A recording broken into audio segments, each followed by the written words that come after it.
What's going on, guys? It is the SMT. Thank you for tuning into today's video. I have a really interesting story to report on. It's actually, in my opinion, a big development. Not surprising to me, honestly, but with the way things are going with the merger, I think it was inevitable that something like this had to be developed. So what we have is, we have insight on potentially what T-Mobile is doing as a contingency and a backup plan in case of the failed merger between T-Mobile and Sprint. Now, should things get pretty hairy and things not work out with the merger and Deutsche Telekom potentially just saying, forget it, we're done with this, it's not going to work out, we're giving up too much, any type of scenario like that, and they have to walk away, they need backup plans. So here's the situation. I'm going to explain why I put this particular image on the screen capture there. So right now, T-Mobile currently is requesting permission from the FCC to test 2.5 to 2.67 gigahertz spectrum. This is essentially STA, experimental testing, just in case the merger is to fail. It's kind of a backup plan for T-Mobile. Now, I want you to turn your guys' attention to this particular image. You guys can see that Verizon is really squeezing their spectrum. They're trying to get the most out of it, and they actually do a really good job of this. But this explains why a lot of Verizon's current market situation are experiencing a lot of congestion. We're seeing a lot of people complain about things like throttling and slower speeds. This image kind of shows you why.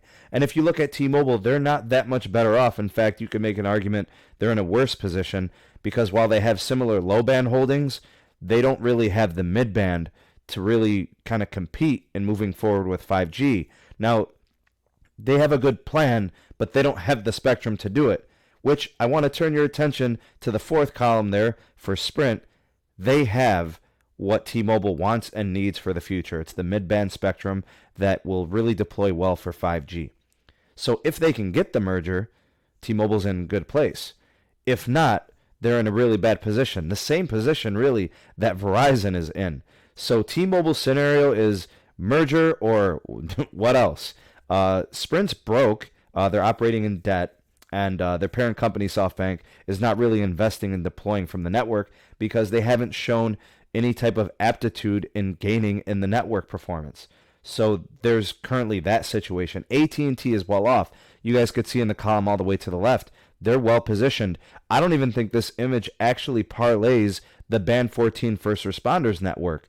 So in that scenario, AT&T is even stronger than it appears.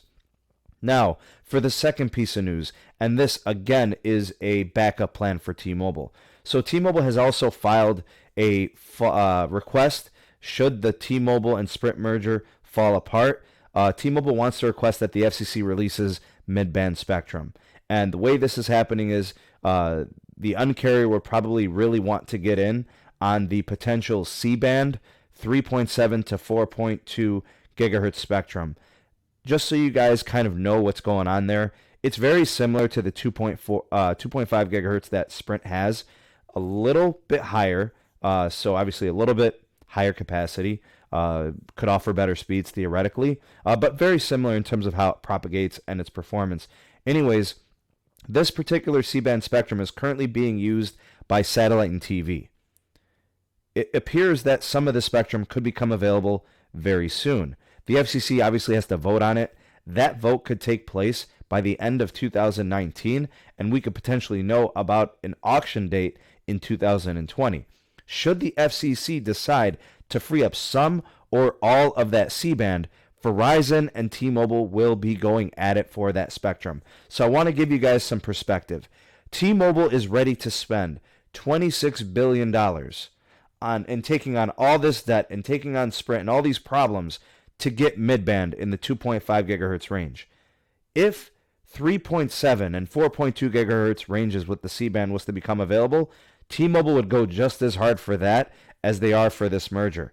But they would have competition because Verizon is going to really need that spectrum as well. I've done a story on this in the past. I know I've done a video on it where I talked about Verizon's issues and how they want this C-band. It would be an all-out war. It would be like the craziest bidding. I mean, T-Mobile's ready to spend tens of billions in the merger. Why wouldn't they be ready to spend tens of billions on C-band spectrum? The problem is there's only 500 megahertz of it, and it's possible that the FCC only releases maybe 200 megahertz of it, retaining 300 megahertz for satellite and TV. I guess it all kind of depends. How much do they release? They're going to release 200 megahertz, 100 megahertz. I mean, that's going to kind of create this really crazy bidding process. I think the auction is going to be insane if it becomes available in 2020. That's kind of where this is at. We've got backup plans from T-Mobile. We've got all the Spectrum stuff that's going to come into play. I mean, this is an incredible insight on what T-Mobile could be doing should things fall apart with the merger. You guys let me know what you think of this story and these contingency plans from T-Mobile. I'd love to hear your thoughts and opinions, so go ahead and drop me a line in the comment section below.